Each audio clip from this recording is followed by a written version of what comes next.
So let's talk about our networking threats. When it comes to networking threats, some of our issues include sniffing and eavesdropping.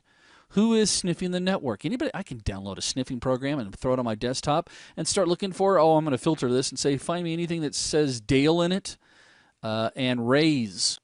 And maybe I'm going to modify that email so I add an extra digit or two to that email.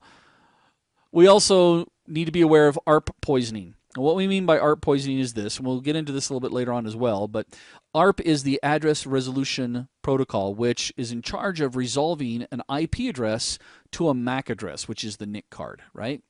Well, if I can ARP poison you, and typically you are aware of a default gateway so that you can go out on the internet. But if I can ARP poison and change the MAC address that your computer thinks is the router or the default gateway, instead being my machine, I'm going to route you right through my machine, and then I'll go ahead and send it to the default gateway and get you out to the internet.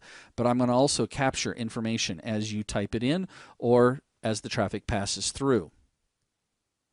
We also have issues with denial of service attacks.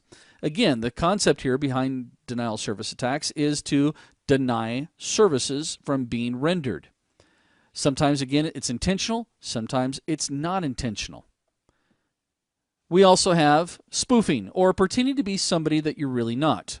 Let's see, I'll put this in superhero terms. Superman pretends to be Clark Kent. I know, you thought I was going to go the other way around, didn't you? Actually, Superman is Superman. He has to pretend to be human, not like Batman and Bruce Wayne. Bruce Wayne has to pretend to be Batman, somebody he's not. Actually, I guess I get into a philosophical debate on that one. But spoofing is where I send information, packets, or emails, or anything across the network, but make it look like it came from another machine or another person. All these create threats for us that we have to be aware of.